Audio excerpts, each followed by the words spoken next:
Hey guys, Joe here, and welcome to the second video in my Modernizing Massachusetts Settlement build series. Yeah, my character looks a little bit bored. I don't know what that's about, but we'll get back to that. As you can see off in the distance there, you see what is Sanctuary Hills, at least as much that will generate when you're this far away. It's kind of hard to do. You got to remember that a lot of the map is actually all generated in real time. It's not interior cells. So if I walk over to Sanctuary Hills, it will refill that cell versus where I am right now. But that's not the point of today. Today's video will be on what I did to the Red Rocket gas station slash rest stop. When you first play the game, you get to come over here and find Dogmeat hanging around by the pumps, and he can become a companion, or you can send him away, you can ignore him. You don't even have to meet Dogmeat until much later in the game if you don't want to. Little spoiler alert.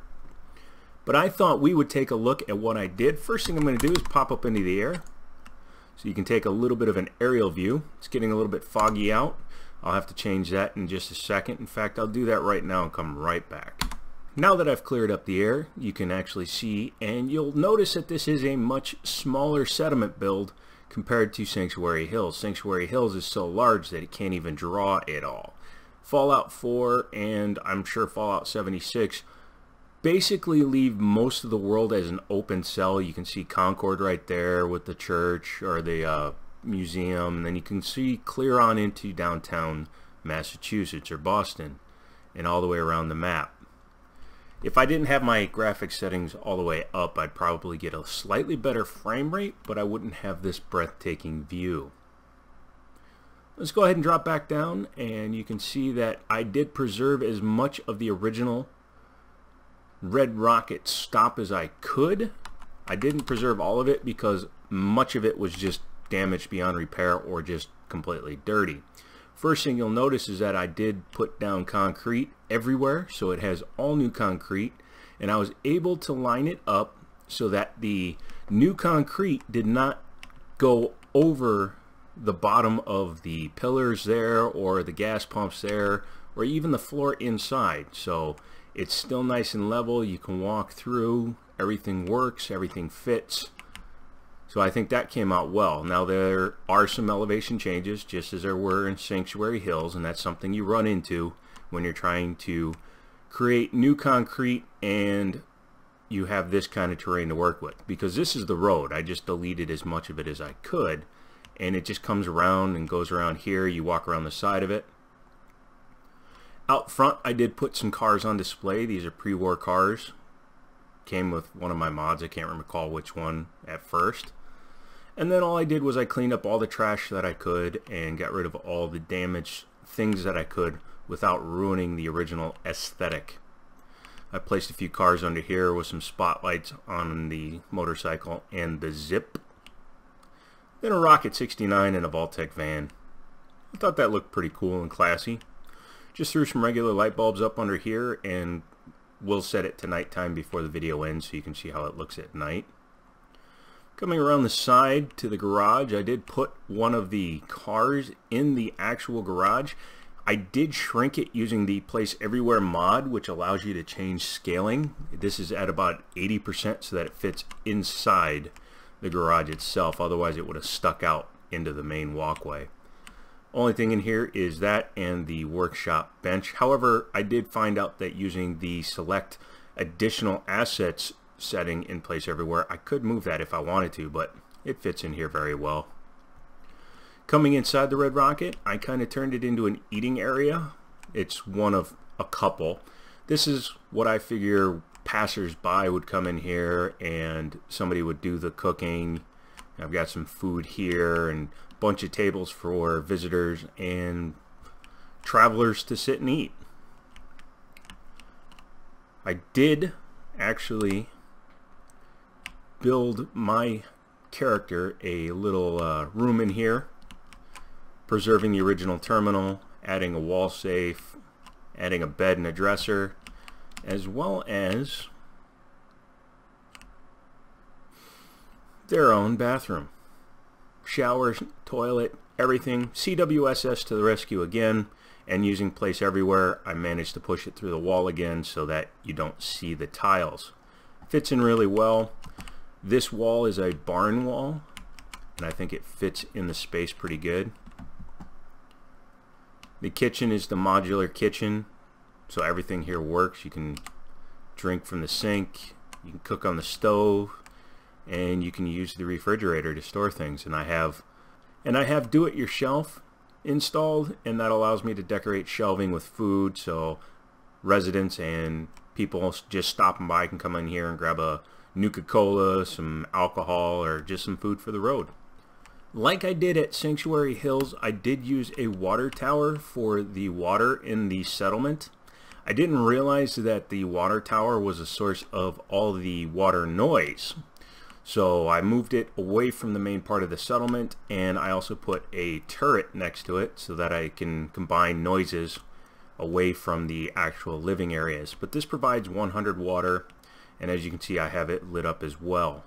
So popping up in the air, you can see I tried to duplicate the rounded edges of the Red Rocket stop by putting rounded edges around most of the buildings. So they all have curved facades, except for right there. That's a little glitch thing I didn't notice when I was building the rooms. I'll have to go in and fix that a little bit later. Not going to worry about that right this second. Let's go back into our character. And then I preserved the sign out front with the gas prices, and I just lit it from the ground so at night you can see that. As well as I kept one of the billboards. The other one I accidentally deleted and I couldn't get back, but I went ahead and lit it up. I added some concrete down at the base of the sign so it looks like it's a platform, and lit it up so at night you can see pretty well, along with 2 lamps. Makes for a nice little area. But in terms of security, I have laser turrets, the 20mm and 14.5mm cannons, and 3 security personnel. So the settlement is very well protected. In fact, here are the stats. There are 18 people. There are 20 beds. Again, this is a way station, doesn't need to be completely full of people. Plenty of water, plenty of food, plenty of power, and plenty of defense. Happiness is at 95%. I don't know why it says a down arrow. It's always been at 95% and doesn't seem to change.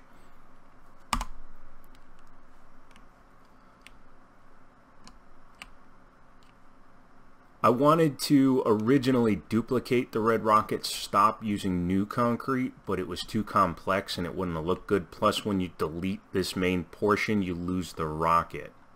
And one thing I want to show you really quick before I close this menu out, as you can see, my Pip-Boy is all black and it says Asus on it. It's an ROG themed mod that I downloaded from Nexus Mod Manager. I really like it. It just looks classy with my characters all blacked out tactical gear. But as you can see at night, I actually added some light bulbs to the rocket. That one isn't lined up perfectly, but I thought it looks really cool, especially from a distance. You can see all the pylons to the rocket as well as up top. It's all lit up, and I thought that was a pretty interesting look to it.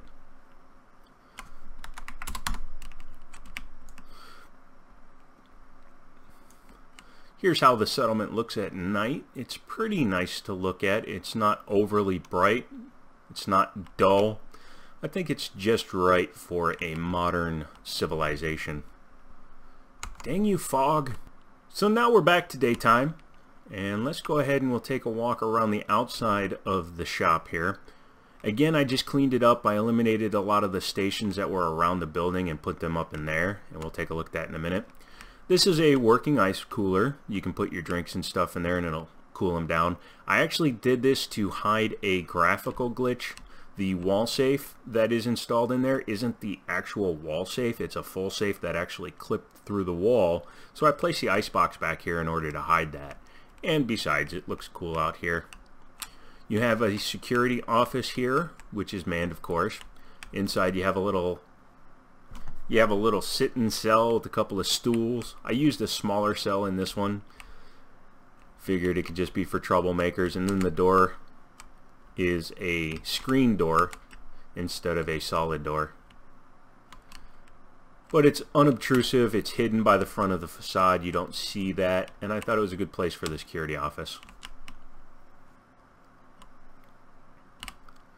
Coming up the stairs, you come into what I call the market area. Starting here, you have an armor merchant with some power armor workstations and a armor workbench.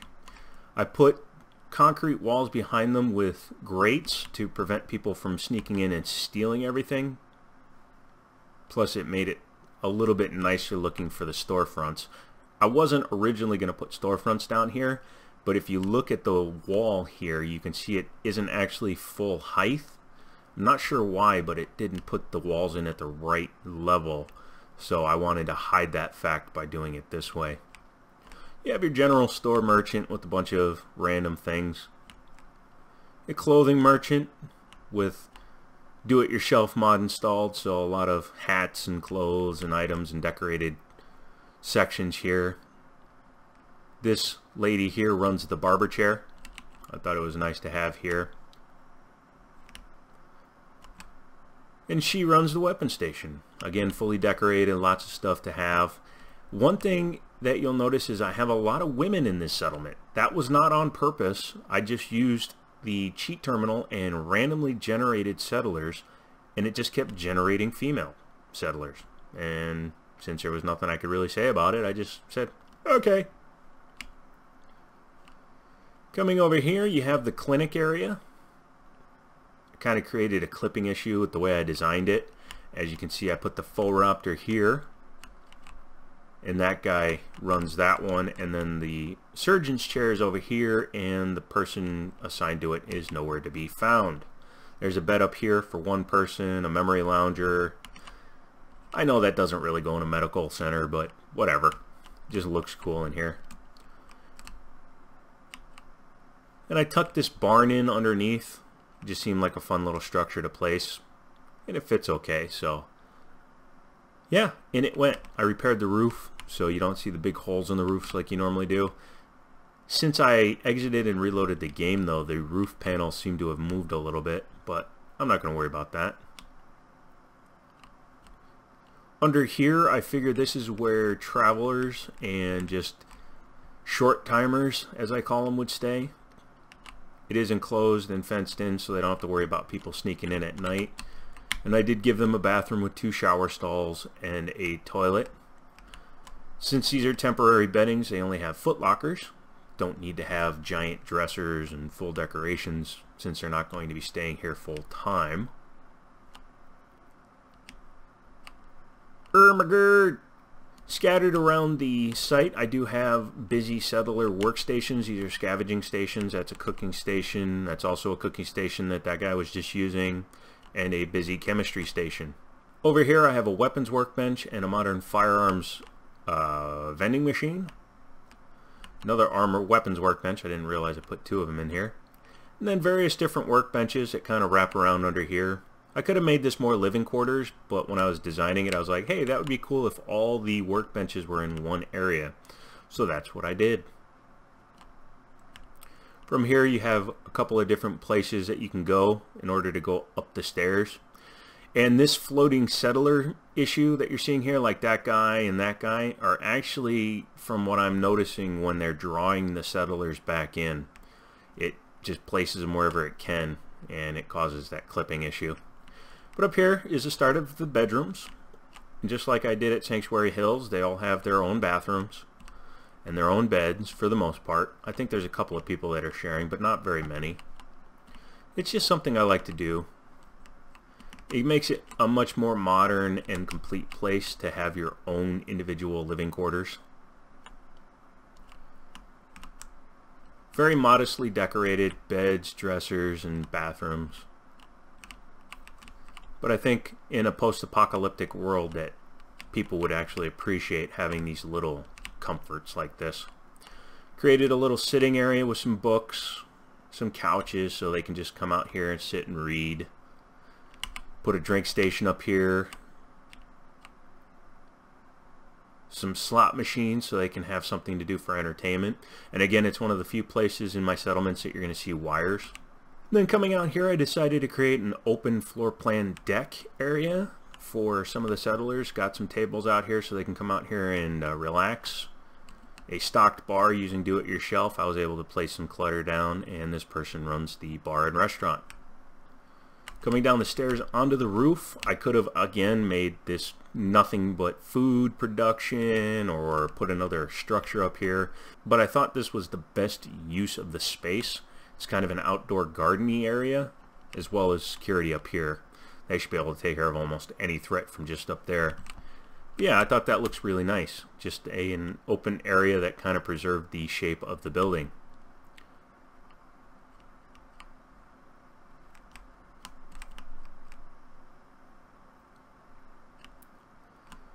Coming around here, a few more bedrooms. This hallway with a blank area that I'm not 100% sure what to do with. I was thinking I would actually put like management or something up here. Maybe a library of some sort. But I haven't completely made up my mind. I went ahead and put a kitchen for the residents with some nice little steel tables for them to come enjoy their breakfast at. Another drink station that's assigned. And then a Nuka Orange and a Nuka Dark, or excuse me, Quartz workstation so you can mix up your own. And that leads up into the next set of living quarters. A couple of floors.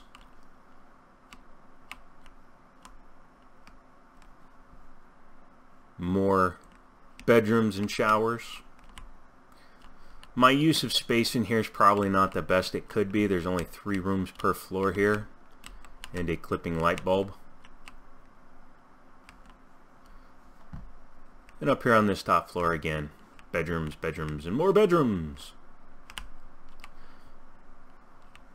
But what I was accomplishing with this exact settlement was a little bit different from what I was trying to accomplish with Sanctuary Hills. I wanted to modernize it, which I do believe I did. And I wanted to create a rest stop, a place where these people are not living here forever outside of the workers that are here.